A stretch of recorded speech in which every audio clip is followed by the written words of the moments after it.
Hi guys, welcome back to the Hero Project. We are back with our What Just Happened. We've just watched Stand And Deliver, boys. Yep. What do we think of it? I like NXT again. I phone's going really off. enjoyed it. I really enjoyed it. Yeah. Great pay-per-view. Great start to the Mania weekend. Definitely. Yeah, Especially that's for the best way to describe it. For you, Phil, because I know you said right at the beginning you was a bit concerned because you hadn't watched anything for NXT for a while.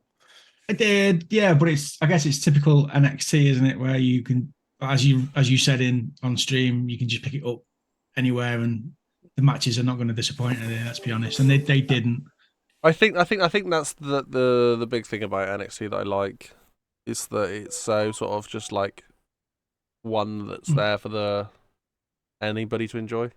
Yeah, it's the matches themselves are what make NXT, not the stories. The stories in places are good. Yeah, but they've got a much higher work rate than the main roster. The main roster is more story driven. Yeah. Than NXT. So NXT put on better pay-per-views, I would say, for match quality. But the main roster puts on better shows. We're here for analysis, but yeah, that was my...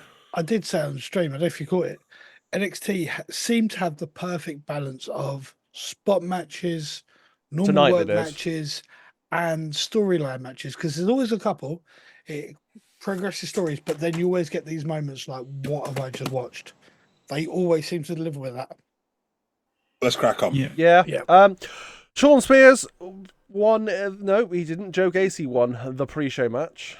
Yep. Did after Ridge Holland cracked Gacy with the chair on his way out. Be interesting to see what comes of that. Obviously, Holland's supposed to be retired, but he's getting his own back. He's already getting involved. So it's like, well, yeah, it's a bit weird. I enjoyed it. Gacy showed he was the underdog again after, like you said, being attacked on the way to the ring, and didn't look like he was going to even make it to the ring, but then picks up the win. A solid match. A fine moment for a pre-show match. It does the job. It's built like a story again. Stable for some storyline. Yeah. Started the show there with Baron Corbin versus Baron Corbin and Bron Breakker versus Axiom and Nathan Frazier, and they retained their tag team championship. I'm quite surprised. Some pretty unreal spots like Bron Breakker. I know they talk about that man hitting the ropes quickly. But honestly, that ring looked like it shifted about 2 feet. 100% it moved. It was just unreal how fast that man was moving tonight. Do you know what? I've seen Baron Corbin seems to be enjoying himself wrestling again. Yeah. And he puts on so much better matches when he's enjoying himself. I think putting them against these two with Nathan Frazier and Axiom, because they're very small and they can move quickly, kind of emphasized each other quite a lot as well, because we got to see Bron still be able to move at stupid paces for such a big guy, but B, because they were against smaller guys, they were able to just launch them round. We said that would be a big benefit of it, so that was good. So two of the big sort of moments and spots for me in this match were there was like a top rope. It looked like he went for a gut wrench suplex, and Nathan Frazier kind of did like a full flip in the air and landed on his face next to Corbin. I think it was. Yeah, it was Corbin. It was Corbin. That was one spot, which we wasn't sure whether that was deliberate or not. I think it was. But I think it was because the ref didn't even check on him, so it looked like it was a plan. And then the other big spot was the ending for me, where... End of days. I think again, was it Nathan Frazier again for that, or was it the first end of days? Or do you mean like the finish? Because one of them got end of days and thrown out. The actual finish was Nathan Frazier, I think. And then the other one got set up to go into a end of days, and then he sort of reversed out straight into the spear, didn't he? Yeah. Well, I don't even know if it was so much he reversed out. I think it might have been planned. But I think set it up, but sort of threw him out. I think Bron was a couple of seconds, like a couple of milliseconds off his time cue. Because I've got a feeling that it was supposed to be he sort of lines him back up, stands up for Ah, right. like the end of days, and he was supposed to spear him out of the end of days and get the spear that way, literally out but of his hand. he just Catch- missed him. Yeah, Catch Fraser in midair, kind of thing. yeah. I think that was the plan, but he It kind still, of just a split second, and it was just a split second off, but still look very good. I'm it still excited looked about very what they're good. It going was to do a hell with of a it. spear. I am excited about which way they're going with that, because it means that they've got the title, but Corbin's still on. Not Corbin. Breaker's going to be on the main roster as well. So they just. I'm glad it continued, and I think we all kind of twigged afterwards. Well, you did, and I'm going to give you credit because I hadn't even thought of it. So well done. That one of the things that might mean is that Paul Heyman isn't ready for Bron Breakker to be a Paul Heyman guy on the main roster yet. As soon as I said it, Link's face was like, "Yes, that's exactly what I was doing." And that's why he's going to stay down on thing, which might mean a little bit of a clue for Sunday night. Chief is staying. Because that's the thing. If we do see Bron up full time, I do want to see him with Heyman. Yeah, I think he needs to be the Heyman guy. I think he needs to be the next Heyman guy. He does. Do you? Because I know you haven't watched that much of him, really, Phil. What did you think of Breaker? He needs to be there now for me. He's quite clearly going to be a big player over the next few years, and he absolutely needs Heyman. It's a no-brainer. There's nowhere else, nobody else to go with him. It makes sense. The thing is, Heyman is a massive fan. Yeah, I believe so. The thing is, Breaker is absolutely the future and a guaranteed future world champion. Speaking of which, match 2. Oh, the match probably of the weekend, and we can quite comfortably announce that already. Obafemi retained his North American Championship after defeating Dijak and Josh Briggs. But holy crap, what a match. For it to only be 15 minutes is insane. Yeah, man. It was a highlight reel. It was a highlight reel. Every single bomb. I was excited for this one, and I'll be honest, I've only watched Dijak fight. The other two I've heard bits about, but never actually watched. And you like Josh Briggs because it's on your GM mode, yeah. Yeah. Go on, say it. But now I'm going to watch a hell of a lot more of these three. Absolutely incredible match, top to bottom. Like it was giant move after giant move after giant move. Obafemi just looking like an absolute beast. And the other two just throwing everything they can at each other and at Obi, and it just... There's no point in even pinpointing certain spots though, because there was that many that were immense. You could do your own video just on that match. Yeah, I was gonna say, don't watch the show if you've not watched it. Don't have to really watch the show, but go and watch that one match. That one match, 100%. Everyone needs to see that match. Like all three of them. It's 15 minutes. You'd be more than happy to wait. All three were over 6'5", over 270 pounds. And Link, you said it reminded you of something, didn't it? Yeah, it reminded me of like AJ, Christopher Daniels, and Samoa Joe's trilogies. Like they were in because it's that X Division style of match for three huge guys. It was just unreal. It's April. It is. I think we might have our match of the year already. Yeah, it's possible. It is very. It was incredible. Like if we don't see them three recreate that on a main event pay-per-view in the next 2 years or so, whatever, something's gone seriously wrong. Well, all right, and they've all been given their recognition and put back up into the main roster. I think they're going to look now and go, how can we make this better? How Dijak is still in NXT is just crazy. I'm glad he is because I'm really enjoying him, but also, is it going to get to the point? Put a rocket on all three of them. Like, is it going to get to the point where they go, I want to be down here so I can have matches like this with these guys? There is that. Yeah. One moment one moment I'm going to mention. I know which one you're going to go on about. I'm going to talk about the meat hammer, as we've now dubbed it. So Dijak was setting up for his burning hammer from the top rope, and Obafemi, the meat, put him on his shoulders and dropped them both. Dijak and Femi. Yeah. So Obafemi had both of them up on his shoulders, walked to the center of the ring, and then dropped them both down for the burning hammer. It was unreal moment. Unreal. I thought he was just going to drop backwards. So did I.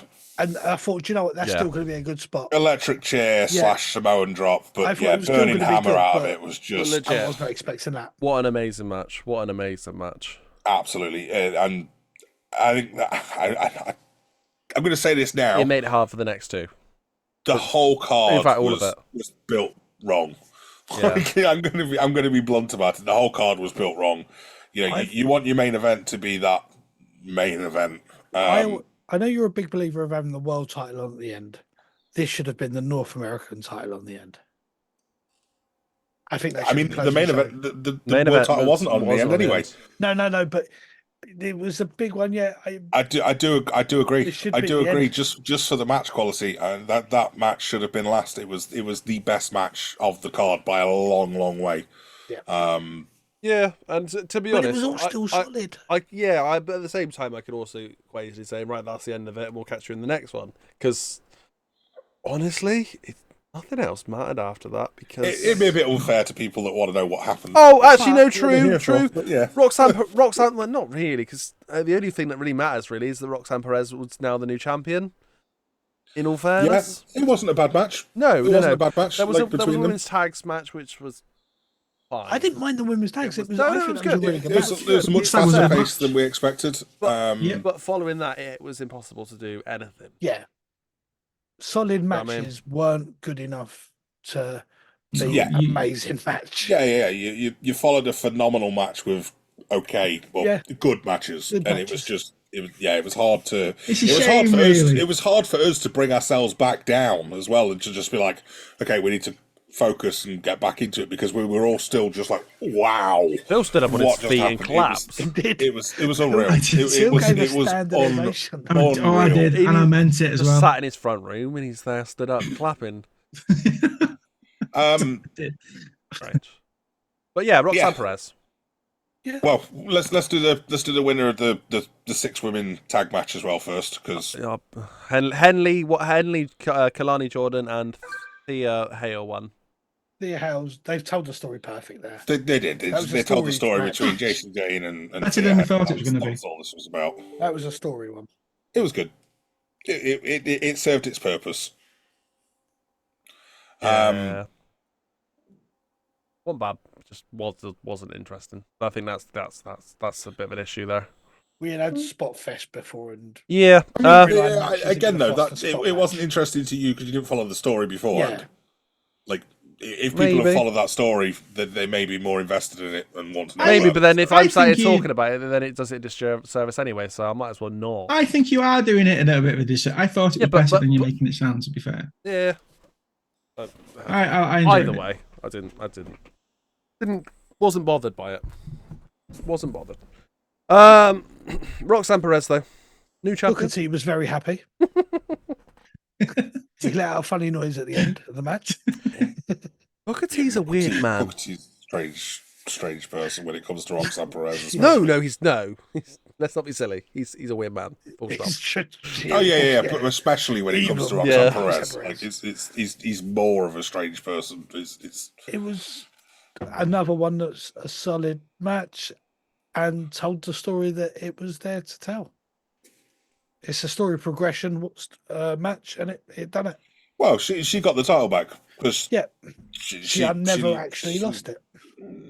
They were saying she was injured. Yeah. She had to have it taken away. Yeah. Yeah. Okay, we'll go with that. Yeah. I'll be honest, I can't even remember how she lost it, so I'm not gonna say yes or no. Phil doesn't watch NXT. She's had chances to win it back and lost though. So, is there anything else you want to say about that? It was a submission. She is the champion again. It was a submission win in the end. So both women's matches were a submission win. Yeah. Yeah, very strange. Back-to-back submission wins, both women's matches. Thea Hale with the Kimura lock and something we have forgot. I can't think what Cora used now. It was the crossface, wasn't it? You mean Roxanne Perez?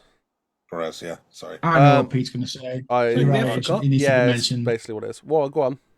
The North American women's title's been announced. It Oh, was. yeah, that got announced Was not what I was before thinking. the women's. Yeah, you're right. Around Yeah. that time, we also saw somebody in the crowd. That's what I was thinking. Yeah. Julia. Yes. So their new signing sat with William Regal in the crowd. So NXT's showing new signings sat in the crowd again. Back like the old days. Mm-hmm.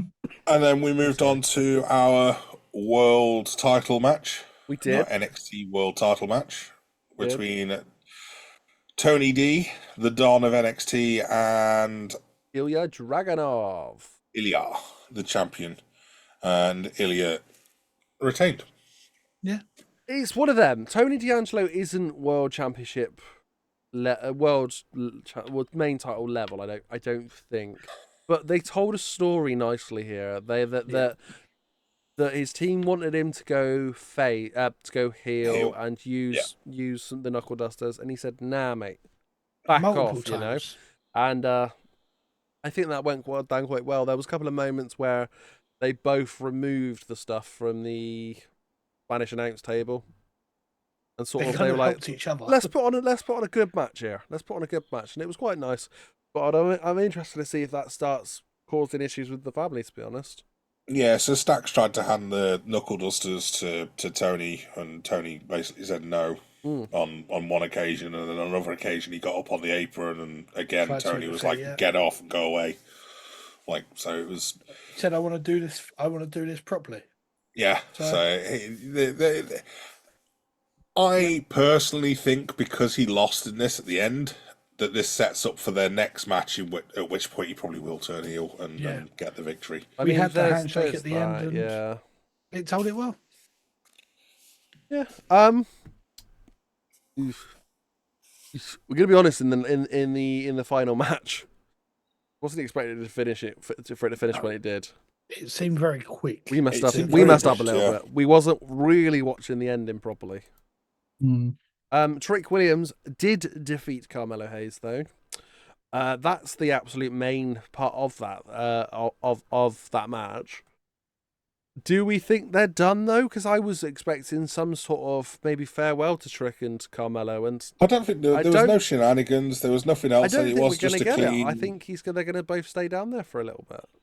It was a clean win. Doing things in NXT. I think they're probably both staying there for a little while longer. There was ref bumps. There was one ref bump that made sense. Yeah. Because it stopped a pinfall essentially. Yes. And then there was a second ref bump, which immediately went to a jump into the top rope, and then another ref was already in the ring by the time he landed, basically to count the pin. It was like, well, what was the point of the second ref bump? It was very weird. I think that's what threw us off, because we thought, well, there's been another ref bump. Right, we've got a bit longer now. Yeah, there's something else is coming here. Yeah, and nothing did, ended. which was.